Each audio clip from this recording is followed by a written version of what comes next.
Hoi nō rei tiwi, kei te whakawhiti atu tātou kia Huhana Linden o ngā kākāriki. E ahu mai ana kia tātou i tēnei rānei i te rohe o te tai tokerau. Huhana, e mihi ana kia koe, tēnā koe. Tēnā koe te manahau, tēnā koutou te motu. E hoa, te horapa tonutanga o te taimiri pī huri noa i te tai tokerau. Nā te aha i pēnā i te kaha o te tai tokerau ki te whakamahi i te pī, ki te kai i te pī ki o whakaaro, tuarua me pēhe hoki te aukati. Pake ke te whakautu i tērā pātai, nā te mea mōhio ana e taimaha ana, e tahi o ngā whānau tēnei wā, ki roto i ngā āwāwa o te rohe nei.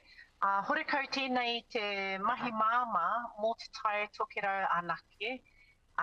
Ki roto i tēnei mea te kore mahi, pōharatanga, ngā mate ao nei, mate hinengaro, hauora, tinana, wairua, he nui ngā taimahatanga e pīkau ana i enei hunga, e kai ana i te pī, anō ki runga i te whānau.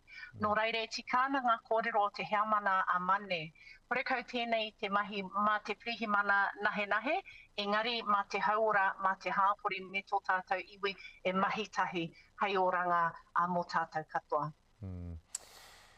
Tika tau, he pake ke tēnei raru, he pake ke te kimi whakautu ki tēnei raru i ki Wainganui, i te tai tokerau ngini ki Wainganui ngā hapori whānui katoa o Aotearoa. I kōrero koe mō ngā pirihimana, anā ko Pou a Ricky Few, pirihimana o te tai tokerau ki te Tūranga Partnerships Director, i te manatū pirihimana i Tāmaki Makaurau nei.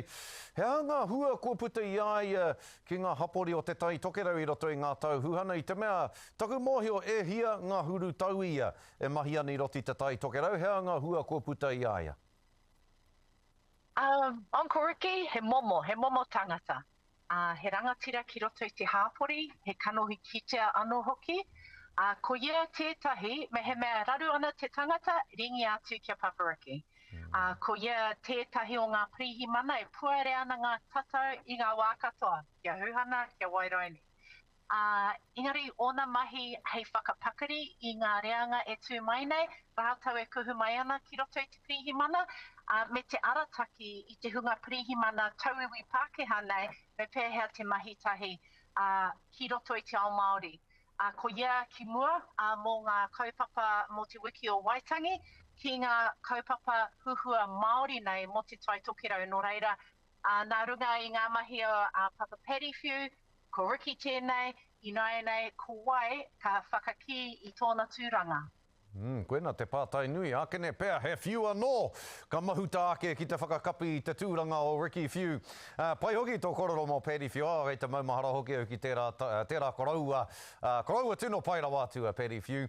Hei tāngā kai arahi o ngā hapu o whangāre Huhana, kua ahua kawa te hononga ki te kaunihera ārohe o whangāre i nai nei nā te whakahea te kaunihera i o rātou whakaaro e pāna ki te rautaki taia o mo te rohe. Hea o mōhiotanga ki tēnei take aira nei kua ahua huri tuara te kaunihera o whangāre ki ngā iwi o whangāre. Hei te ahiahi nei ka huihui anō ngā hapu o whangāre e pāna ki tēnei kaupapa. Ki te mahitahi ki te kaunihera, i whakakāhore ia te kaunihera o whangāre e pāna ki te whakatū i tētahi mana whakahono ārohe ki te taha hapu nei. Nā te mea ki roto i te ture, ko enei mea te mana whakahono ārohe mō ngā iwi kē. Nō reira, ai tikane, kawa ana, tērā mahitahi ki te kaunihera, roa rawa, ngā hapu, me te kaunihera e mahitahi ana. Nō reira, nā te aha ka pērā rātou, ka huri tuara ki ngā hapu. Koia tēnei te tahi o ngā pātai nui ko puta, i waku mātua, hei te ahiahi nei ka whakarite, taha tētahi rautaki, tētahi prene, ki te wero atu ki te kaunihera, anō ki te mahitahi ki ngā iwi o te rohe o whāngarei, ki te tautoko i ngā hiahia a ngā hapu me ngā marae. Tēnā koe Huhana, rawe tonu te kororo ki a koe, rawe tonu te whakarongo ki a koe, te puna o te kororo, te puna o ngā whakamārama o te wā, e pāna ki ngā kaupapa o te wā. Huhana Linden o ngā kākāriki anei, a te karere mihi atu nei ki a koe, tēnā koe, mā manaakitanga. Tēnā koe, tēnā tātou katoa.